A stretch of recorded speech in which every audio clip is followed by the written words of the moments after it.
जब हम कोई नाम सुनते हैं जिसे हम निजी तौर पर या फेमस और पावरफुल होने की वजह से जानते हैं, तो हमारी आंखों के सामने उसकी एक छवि उभरती है। जब मैं नरेंद्र दामोदर दास मोदी सुनती हूँ, तो मेरे सामने एक ऐसे योद्धा की छवि उभरती है जो कांग्रेस और मुसलमानों को नापसंद करता है। आज मैं इसी छवि का विश्लेषण करते हुए कर्नाटक और हिमाचल प्रदेश में हुए चुनावों के बारे में बात करना चाहती हूँ। वैसे भी आज का दिन मोदी जी के लिए बहुत अहम है, क्योंकि इसी दिन 26 मई 2014 को उन्होंने पहली बार प्रधानमंत्री पद की शपथ ली थी। योद्धा सिर्फ वही नहीं होता जो रणभूमि में अपना लोहा मनवा ले। तमाम चुनौतियों और मुश्किलों से जूझते हुए जो जिंदगी की जंग अपनी शर्तों पर जीत जाए, वो सबसे बड़ा योद्धा होता है। और नरेंद्र मोदी इसी श्रेणी के योद्धा हैं। एक अत्यंत गरीब परिवार में जन्मा लड़का, जिसकी माँ दूसरों के घरों में बर्तन साफ करती थी। पिता भी सारा दिन मेहनत करते, लेकिन दोनों पति पत्नी मिलकर इतना भी नहीं कमा पाते थे कि अपने 6 बच्चों का पेट भर सकें और उनके स्कूल की फीस दे पाएं। जिसकी पूरी जवानी आरएसएस के प्रचारक के रूप में पूरे देश में घुमक्कड़ी करते हुए बीत गई, लेकिन उसका हौसला, लगन और जज्बा इतना जबरदस्त था कि बिना कोई चुनाव लड़े भारतीय जनता पार्टी ने उसे सीधे गुजरात जैसे अग्रणी राज्य का मुख्यमंत्री बना दिया। वही नरेंद्र मोदी 13 साल गुजरात के मुख्यमंत्री रहने के बाद पिछले 9 सालों से सत्ता के केंद्र बने हुए हैं।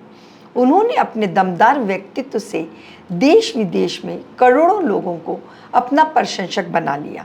आप नरेंद्र मोदी के कितने भी बड़े आलोचक हों, लेकिन उनकी इस उपलब्धि को कम नहीं कर सकते। उनकी जीवन यात्रा वाकई सम्मोहित करने वाली है। दरअसल सारी समस्या उनकी छवि के दूसरे पहलू से है।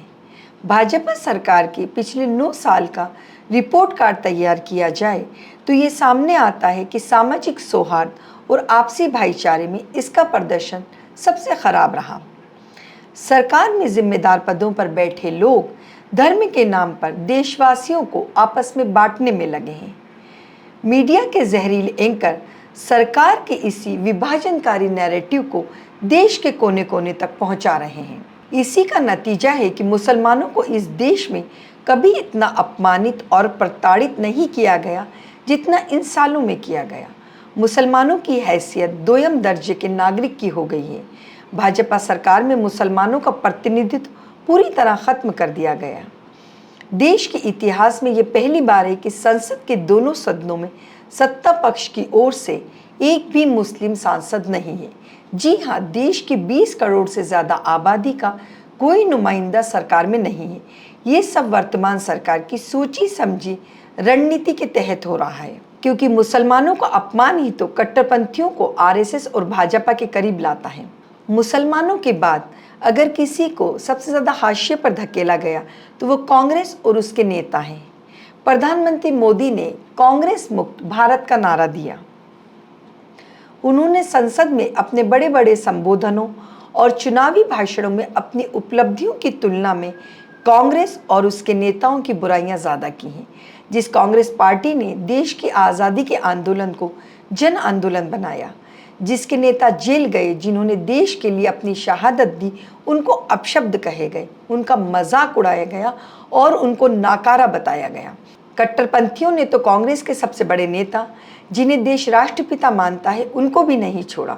देश में पहली बार हुआ कि गांधी जयंती पर उनके हत्यारे नाथूराम गोडसे का सार्वजनिक रूप से महिमा मंडन होने लगा। लेकिन प्रधानमंत्री और उनकी पार्टी ने हमेशा चुप्पी साधे रखी, क्योंकि कांग्रेस और मुस्लिम विरोधी नैरेटिव इनकी राजनीति को सूट करता है। इस विचारधारा के खिलाफ एक नेता डट कर खड़ा रहा, वह है राहुल गांधी। उन्होंने Bharatiya Janata party, RSS, media और कट्टरपंथियों पर तीखे प्रहार किए। भारत जोड़ो यात्रा द्वारा राहुल ने अपनी पार्टी की विचारधारा को जनता के सामने मजबूती से रखने की कोशिश की। पार्टी के स्थानीय नेताओं ने भी काफ़ी मेहनत की।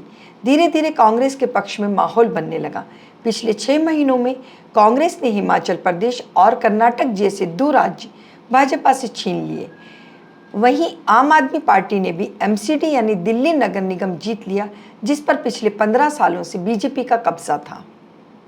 हाल ही में कर्नाटक में हुए चुनाव में बीजेपी ने टीपू सुल्तान, हिजाब, हलाल, बजरंग बली, बजरंग दल और लव जिहाद जैसे मुद्दे उठाकर ध्रुवीकरण करने की पूरी कोशिश की, लेकिन उन्हें दक्षिण भारत में आरएसएस की हिंदुत्व की प्रयोगशाला कहे जाने वाले इस राज्य में करारी शिकस्त मिली। मोदी के भाषण और शाह का प्रबंधन, जो भाजपा के चुनाव जीतने के सबसे बड़े हथियार माने जाते रहे हैं, दोनों ही नाकाम रहे। ऑपरेशन लोटस से भी यहाँ सरकार बनाना संभव नहीं होगा। चुनावों के बाद कर्नाटक में छोटी सी भी हलचल पर जिस तरह भाजपा की ओर से प्रतिक्रियाएं आ रही हैं, उसे देखकर लगता है कि इस हार का वार बहुत गहरा है। कर्नाटक में भाजपा की हार के बाद जो शब्द सबसे ज़्यादा इस्तेमाल हुआ वह है नफरत। कांग्रेस पार्टी, अन्य विपक्षी दलों, कई नामी हस्तियों और बहुत सारे सोशल मीडिया यूजर्स ने भाजपा की हार को नफरत की हार के रूप में देखा। क्या भाजपा नफरत का पर्याय बन गई है? शायद इसका जवाब हाँ है। तभी तो 84% हिंदू आबादी वाले कर्नाटक और 96% हिंदू आबादी वाले हिमाचल ने भाजपा को नकार दिया। शायद यहाँ के लोगों को समझ में आ गया है कि एक अच्छा हिंदू होने के लिए मुसलमानों से नफरत करना ज़रूरी नहीं है। जीने के लिए धर्म के अलावा और भी बहुत चीज़ों की ज़रूरत होती है। चुनाव कहीं भी हो, भाजपा के तर्कश में आखिरी तीर हमेशा धार्मिक ध्रुवीकरण का ही होता है। जिस दिन कांग्रेस ने इस तीर की धार को कुंद कर दिया, उसी दिन से भाजपा सत्ता पर काबिज होने के बजाय अपने अस्तित्व को बचाने की लड़ाई लड़ने लगेगी। मोदी जी, आज आपकी पार्टी सत्ता में है, आप मीडिया और दूसरी चीज़ों को मैनेज कर सकते हैं, लेकिन सत्ता हाथ से निकलने और आपके यहाँ से जाने के बाद भारत के इतिहास में आपका जो लेखा जोखा लिखा जाएगा, उसमें आप अपनी पार्टी की विचारधारा और नीतियों के कारण एक योद्धा होकर भी हार जाएंगे। कांग्रेस पार्टी, कर्नाटक और हिमाचल प्रदेश की जनता ने भाजपा और प्रधानमंत्री मोदी को जो संदेश दिया है, उसे मैं वसीम बरेलवी की इन लाइनों में समेटना चाहूँगी। वो जो कहते हैं कहीं प्यार न होने देंगे, वो जो कहते हैं कहीं प्यार न होने देंगे, हम उन्हें राह की दीवार न होने देंगे। तू जिसे चाहे उसे रौंद के आगे निकले, तू जिसे चाहे उसे रौंद के आगे निकले, हम तेरी इतनी भी रफ्तार न होने देंगे।